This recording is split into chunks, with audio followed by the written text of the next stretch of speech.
बिस्मिल्लाहिर्रहमानिर्रहीम। अस्सलाम वालेकुम दोस्तों। वीडियो शुरू करने से पहले मेरे चैनल को सब्सक्राइब करें और नीचे दिए हुए बेल आइकन पे क्लिक करें ताकि आने वाली वीडियोस का आपको नोटिफिकेशन मौसूल हो सके। दोस्तों, आज फिर हम आपके सामने लिप्पी फिप्पी रिपोर्ट का वीकली डाटा एनालिसिस करेंगे। सबसे पहले हम न्यूज़ देखते हैं, आखिरी अपनी वीडियो का एनालिसिस करते हैं। आखिरी वीडियो डेली बज़ थी जिसके अंदर मैंने जुमेरात को ये कहा था कि 200 पॉइंट बढ़ने के चांसेस हैं स्टॉक मार्केट के, और वहाँ से फिर थोड़ी सी करेक्शन आएगी या आपको प्राइस लूज़ करेगी या स्टॉक मार्केट कुछ पॉइंट लूज़ करेगी।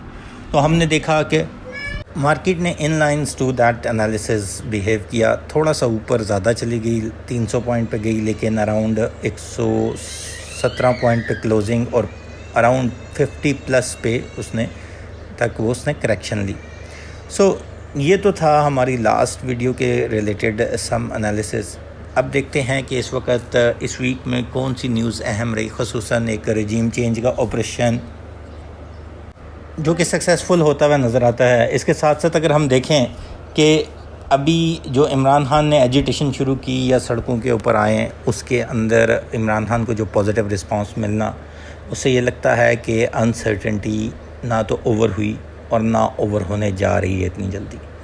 नंबर 2, जो अदारों ने डिसीजन दिए उसके अंदर काफ़ी सुकम नज़र आता है। ख़ुसूसन सुप्रीम कोर्ट का जो डिसीजन है उसके अंदर काफ़ी सुकम नज़र आता है। ख़ुसूसन उससे पहले जो लोग अपनी वफ़ादारियाँ तब्दील कर रहे थे उसके ऊपर कोई डिसीजन ना देना, ये एक बड़ा ड्रॉबैक बना गवर्नमेंट को ट्रॉपल करने के लिए। ऑल ऑफ अबव इस चीज़ को अब कंटिन्यू मेरे ख़्याल में होता हुआ देखेंगे आने वाले वीक में। एक पटिशन जो कि पीटीआई के कानूनदान ने लगाई हुई है और उसको अब 5 रुकनी बेंच जो है वो सुनेगा, वो रिगार्डिंग लोटाक्रेसी के बारे में। तो अल्टीमेटली और ज़्यादा अनसर्टेनिटी हो जाएगी और प्रॉबली उसमें नाअहली से रिलेटेड ऑर्डर आ जाएगा। उस लिहाज से मैं देखूं ऑर्डर इसलिए आ जाएगा क्योंकि उसमें ये तो कहा गया है कि नाअहल होना है आर्टिकल 63 में, लेकिन कितनी मुद्दत के लिए इसकी क्लैरिटी के लिए गवर्नमेंट गई थी और उस डिसीजन को पेंडिंग डाल दिया गया था। अब प्रॉबली जो 2 गवर्नमेंटें बननी थी वो बना दी गई हैं और अब अगर डिसीजन आता है तो प्रॉबली पंजाब गवर्नमेंट ज़्यादा प्रॉब्लम में आ जाएगी, क्योंकि पंजाब में लूटों के अलावा ये गवर्नमेंट पूरी हो ही नहीं सकती। और जब पाकिस्तान तहरीक इंसाफ इस चीज़ को टेकअप करेगी कि पार्टी से मुनरफ़ हैं और इन लूटों को डिसीट किया जाए, तो प्रॉबली उस टाइम भी प्रॉब्लम्स में हम देखते जाएंगे।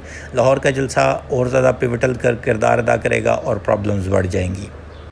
इंटरनेशनल एरिना पे देखें तो मैं बारहा पिछले तकरीबन 2 महीनों से एक ही बात कर रहा हूँ। जब से यूक्रेन की जंग शुरू हुई है मैंने एक ही बात कही है बार बार कि आपकी फ़ूड इन्फ्लेशन बहुत ज़्यादा होने जाएगी। और फ़ूड इन्फ्लेशन की वजह से आप देखेंगे कि जितनी क्रिटिसिज्म ये न्यू रिजीम या इम्पोर्टेड हुकूमत जो है ये कहती थी, उनके लिए ये प्रॉब्लम्स हो जाएंगे कि ये प्राइसेस कंट्रोल नहीं कर पाएंगे, चाहे जो मर्ज़ी आपका वज़ीर ख़जाना आ जाए। It's not simple to get that done. जिसकी एक चीज़ें एविडेंट हुई हैं कि इन्होंने तनख्वाहें बढ़ाई, वो डिसीजन वापस हो गया।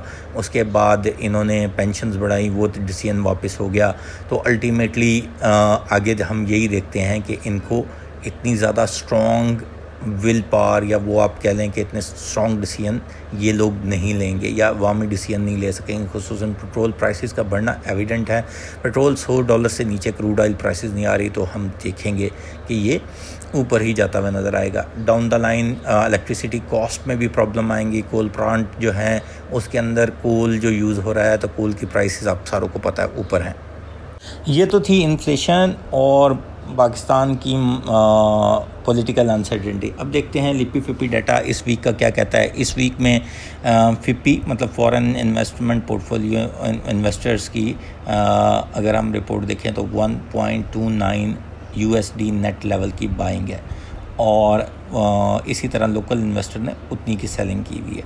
सबसे बड़े बायर इस वीक में 18.93 नेट लेवल की USD बाइंग की है इंडिविजुअल्स ने। अच्छा, ये ख़तरनाक सी चीज़ है क्योंकि पॉलिटिकल अनसर्टेनिटी बढ़ती जा रही है और इंडिविजुअल्स ने सबसे ज़्यादा जंप किया है। डाउन द लाइन देखें तो म्यूचुअल फंड्स, कंपनीज़ और ब्रोकर कम्युनिटीज़ ने अपना माल बुक किया है, जिससे ये नज़र आता है कि इतनी बड़ी ओपन पोजीशन ली है जो वो ख़तरनाक हो सकती है। इसी तरह ओवरसीज़ पाकिस्तानी है, इससे क्लियर कट एविडेंट होता है कि मेजर स्टेक होल्डर्स ने अपना सेल आउट किया और जो माइनर स्टेक होल्डर, मेरे जैसे स्टेक होल्डर हैं, वो स्टॉक मार्केट के अंदर इन हुए हैं। तो ये तो था हमारी क्लाइंट वाइज कम्युलेटिव इन्वेस्टमेंट। अब हम सेक्टर वाइज इन्वेस्टमेंट देखते हैं। सबसे पहला सेक्टर जो है वो है all other sector. All other sector में इंडिविजुअल्स इस दफ़ा फिर आउटस्टैंडिंग स्टेक होल्डर रहे हैं जिन्होंने सबसे ज़्यादा बाइंग की है, और down the line mutual fund ने सेलिंग की है, बैंक्स ने सेलिंग की है, ब्रोकर कम्युनिटी इसमें पॉजिटिव है। ओवरऑल देखें तो इसमें ख़ुसूसन मैं हाईलाइट करना चाहूँगा ऑटो सेक्टर ने काफ़ी ज़्यादा बाइंग हमने देखी है इस पूरे वीक में। अगला जी सीमेंट सेक्टर है। सीमेंट सेक्टर में मेजॉरिटी स्टेक होल्डर ने सेलिंग की है, ब्रोकर कम्युनिटी ने बड़ी हैवी लेवल की सेलिंग की है, जबकि इंडिविजुअल्स ने बाइंग की है। इस सेक्टर के ऊपर मैं बारहा हर अपनी रिपोर्ट के अंदर कहता रहा हूँ कि ये इसमें ध्यान करें। इसके अंदर अभी जो रिज़ल्ट आने हैं उसके अंदर प्रॉब्लम्स मैं देखता हूँ 9th क्वार्टर के या 9th मंथ के जो इनके रिज़ल्ट्स आने हैं। अगला जी है कमर्शियल बैंक। कमर्शियल बैंक के अंदर कंपनीज़ की बाइंग है और इंडिविजुअल्स की बड़ी स्लाइट लेवल की बाइंग है। हालांकि कंपनीज़ ने बड़ी हेल्दी बाइंग की हुई है, लेकिन ओवरऑल देखें तो इसमें वॉल्यूम श्रिंक थे और इनको बेनिफिट होने जा रहा है क्योंकि लास्ट वीक ही जो मॉनेटरी पॉलिसी में बेसिस पॉइंट बढ़ाए गए हैं उसका बेनिफिट होना है। अगला देखा जाए तो है हमारे पास फर्टिलाइज़र सेक्टर। फर्टिलाइज़र सेक्टर के अंदर इंडिविजुअल्स की बाइंग है, ओवरऑल ब्रोकर कम्युनिटी भी इसमें बाइंग में खड़ी है और अदर ऑर्गेनाइजेशन बाइंग में। अगला देखा जाए तो food and personal goods, personal cares के लिहाज से इंडिविजुअल बाइंग में है, बाकी ऑलमोस्ट हर कोई सेलिंग में है। तो मुझे ऐसा लगता है कि इंडिविजुअल्स ने देखा है कि मार्केट 2000 पॉइंट बढ़ी है, तो शायद मार्केट फुल रिकवरी मोड में आ गई है और अब यहाँ से मार्केट का अपर लेवल का जर्नी शुरू हो गया है। इस वजह से इंडिविजुअल्स ने बहुत खुल के बाइंग किया हर सेक्टर में। अगला सेक्टर देखा जाए तो हमारे पास आ जाता है ऑयल एंड गैस एक्सप्लोरेशन का, और रिफाइनरी पॉलिसीज़ की न्यूज़ जैसे ही मैच्योर थोड़ी सी होती गई या उसके रूमर्स आए हैं मार्केट में कि अब रिफाइनरी पॉलिसी शायद अप्रूव हो जाए, तो उसके अंदर ज़्यादातर लोगों की बाइंग है। इंश्योरेंस कंपनीज की सेलिंग है। इंडिविजुअल्स ने 1.50 USD का जो है सेलिंग की है। ऑयल मार्केटिंग के लिहाज से बहुत ज़्यादा रूमर्स चलते रहे कि ऑयल प्राइसेस बढ़ेंगी, लेकिन गवर्नमेंट ने सस्टेन किया, जिसकी वजह से अगर हम देखें तो इंडिविजुअल्स की इसके अंदर बाइंग है। ओवरऑल अगर देखा जाए तो ये मार्केट लिहाज से नेगेटिव ही ज़्यादा लोग खड़े हैं। पावर जनरेशन के लिहाज से अगर हम देखें तो कंपनीज़ की इसमें बाइंग है या कुछ सेक्टर की कुछ क्लाइंट्स की इसमें बाइंग है, लेकिन इंडिविजुअल्स की सेलिंग है और म्यूचुअल फंड्स की भी सेलिंग है। इतने ज़्यादा बड़े वॉल्यूम नहीं है। टेक्नोलॉजी सेक्टर में इंडिविजुअल ने बड़ी खुल के बाइंग की है, ख़ुसूसन इसमें मैं हाईलाइट करना चाहूँगा सिस्टम लिमिटेड, इवेंसियन, टैली, सुपरनेट का IPO आना। तो इसके साथ साथ अगर हम देखें ऑक्टोपस, इवेंसियन बहुत अच्छा है, ख़ुसूसन अभी बोनस दिया है। प्रॉबली अगर आप 6 महीने रखेंगे इसे तो ये आपको बोनस फ्री हो जाएगा। तो ओवरऑल अगर देखा जाए तो इवेंसियन, सिस्टम फॉर लॉन्ग टर्म, क्योंकि सिस्टम ने बोनस दिया हुआ है, अल्टीमेटली जैसे आएगा थोड़ा सा नीचे जाएगा क्योंकि लोग कुछ निकल जाएंगे, और ओवरऑल अभी तक ये बोनस प्राइस से एक्स प्राइस से काफ़ी ऊपर आ चुका हुआ है। टैली ने अपना डाउनफॉल शो किया, लेकिन अब प्रॉबली हम देखेंगे दोबारा ये 18 पे ट्रेड करता हुआ हमें नज़र आएगा। उसके साथ साथ अगर हम देखें तो ऑक्टोपस भी अच्छा है, लेकिन अभी भी ओवर प्राइस हो गया है 80 के ऊपर। इसको अंदर एंट्री लेना कोई इतना वाइजेबल नहीं है।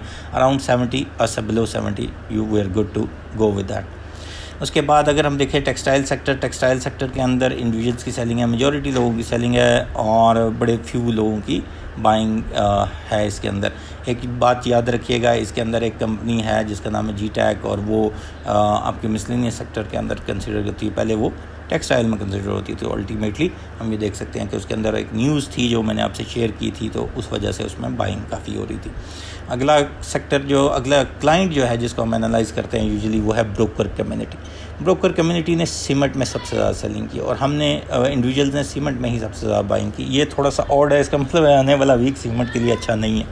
अगर ब्रोकर्स का डाटा देखा जाए। तो उससे आगे अगर हम देखें तो हमारे पास फूड पर्सनल गुड के अंदर सेलिंग है। इसके अलावा किसी और में इतनी हैवी सेलिंग नहीं है जितनी सीमेंट में है। तो इससे हम क्लियर कट इंडिकेटर हमें आ जाना चाहिए और हमें वॉइस होना चाहिए सीमेंट में ना जाएं, ख़तरनाक है इसमें जाना भी। उसके बाद आगे आ जाता है इंडिविजुअल्स जिन्होंने सबसे बड़े बायर थे। उस लिहाज से देखा जाए ऑल अदर सेक्टर में सबसे ज़्यादा बाइंग, दूसरे नंबर पे सीमेंट, तीसरे नंबर पर्सनल गुड और फिर टेक्नोलॉजी में बाइंग है। और टेक्नोलॉजी तो चलो समझ आता है, ऑल अदर सेक्टर में मैंने बताया जिस तरह ऑटो सेक्टर बड़ा अच्छा रहा और बड़ी अच्छी मोमेंटम दिया। रिफाइनरी सेक्टर के बाद सबसे ज़्यादा ऑटो सेक्टर ने, जिसके अंदर पाक सुजुकी मोटर बहुत अच्छा है। इस वक्त आपका एच कार भी बड़ा डाउन लेवल पे ट्रेड कर रहा है, उससे भी बाय किया जा सकता है, लेकिन वी रिकमेंड पाक सुजुकी मोटर और इंडस मोटर। फिर आखिरी क्लाइंट को हम देखें जो कि है म्यूचुअल फंड ऑल अदर में सबसे ज़्यादा सेलिंग, फर्टिलाइज़र में सेलिंग। ये जो सबसे बड़े सेलर हैं उनको सिर्फ हम एनालाइज कर रहे हैं। टेक्नोलॉजी के अंदर सेलिंग इन्होंने ऑलमोस्ट हर एक चीज़ में सेलिंग की है, क्योंकि काइबोर रेट बढ़ने की वजह से प्रॉब्ली ये डेबिट मार्केट में या बैंक्स में ज़्यादातर इन्वेस्टमेंट करके और उसमें प्रॉफिट कमाना चाहें। आने वाले वीक के लिहाज से देखा जाए तो आने वाले वीक में अभी मार्केट जो है तकरीबन 2000 से 2200 पॉइंट बढ़ चुकी है। आने वाले वीक हमें ख़तरनाक या कॉशियस अप्रोच लेने के लिए कहता है, जिसके अंदर हम देखते हैं कि काफ़ी ज़्यादा सेलिंग आपने देखी कि ब्रोकर कम्युनिटी ने की, ख़ुसूसन कुछ सेक्टर्स के अंदर।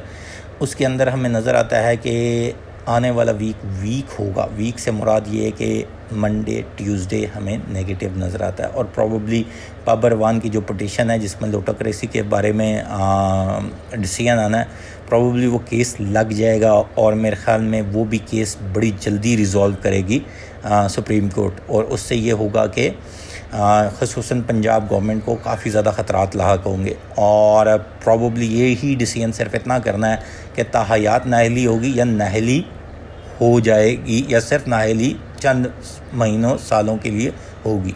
तो अगर ताहयात नाअहली की तरफ जाता है तो फिर तो शायद बहुत से लोटे पीटीआई को वापस सपोर्ट करते हुए ना चाहते हुए भी नज़र आएँ और फिर शायद और इसके साथ साथ इस्तीफ़ों का मामला भी जो है वो तूल पकड़ता जाएगा। तो ये चीज़ें जो नज़र आती हैं आने वाले वीक में मंडे ट्यूसडे जो है वो हमें डल, रेंज बाउंड और ज़्यादातर नेगेटिव क्लोजिंग की तरफ नज़र आते हैं। वेडनेसडे को कुछ पॉजिटिव क्लोजिंग होगी लेकिन स्टिल रेंज बाउंड नज़र आती है। यह 3 दिन के बारे में एक्सपेक्टेशन और इंशाल्लाह हम कोशिश करेंगे कि डेली आपको भी एक्सपेक्टेशन शेयर करें और कोई न्यूज़ आती है तो उसके बारे में भी आपको अपडेट करते जाएं। शुक्रिया दोस्तों, चैनल को सब्सक्राइब करना मत भूलिएगा। अल्लाह हाफ़िज़।